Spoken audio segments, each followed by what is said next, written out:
ये है रामलीला।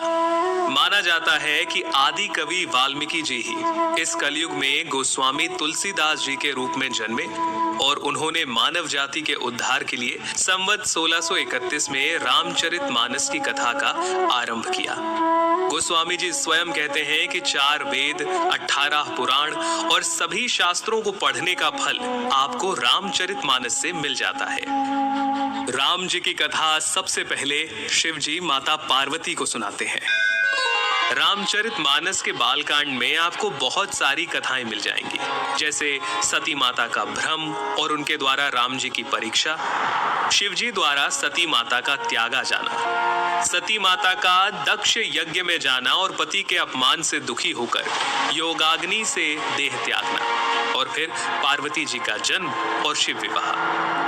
परंतु राम जी के अवतार लेने के 2 मुख्य कारण रामचरितमानस में आप जान पाएंगे। पहला, मनु और शत्रुपा का 10,000 वर्षों तक का कठिन तप, जहां वो प्रभु से कहते हैं कि हमें आप जैसा पुत्र प्राप्त हो, जिसके उत्तर में करुणा निधान भगवान कहते हैं, ऐसा ही हो हे राजन, मैं अपना सामान कहां जाकर खोजूं?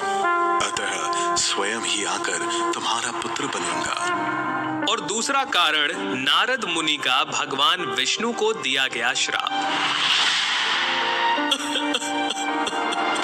तुमने मुझे ठगा है, अतः अपने किए का फल अवश्य पाओगे।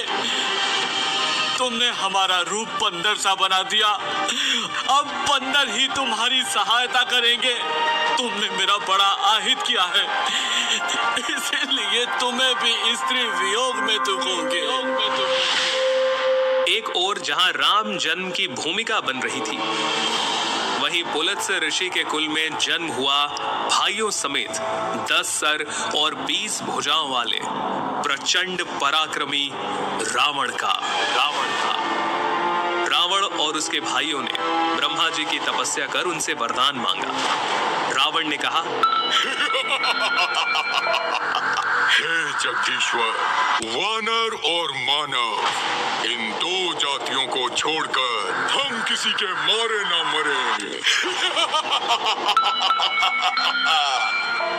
और कुंभकर्ण सरस्वती जी के प्रभाव के चलते इंद्रासन के स्थान पर निद्रासन का वर मांग बैठे, और विभीषण ने प्रभु चरणों में निष्काम प्रेम का वरदान मांगा।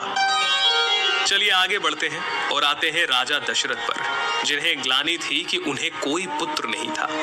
गुरु वशिष्ठ के कहे अनुसार महाराज दशरथ ने ऋषि श्रृंगी को बुलाकर पुत्र कामेष्ठी यज्ञ किया, जहां अग्निदेव स्वयं हाथ में चरु यानी कि खीर लिए प्रकट हुए, और इस खीर के प्रभाव से तीनों रानियां यानी माता कौशल्या, माता कैकेयी और माता सुमित्रा गर्भवती हुई, और चैत्र मास के शुक्ल पक्ष की 9वीं तिथि को दोपहर के समय प्रभु श्री राम का प्राकट्य हुआ। 9वीं तिथि मधुमास पुनीता, 9वीं तिथि मधुमास पुनीता, शुक्ल पक्ष अभिजीत हरि प्रीता, मध्य दिवस अति शीत न घामा, पावन काल लोक विश्रामा।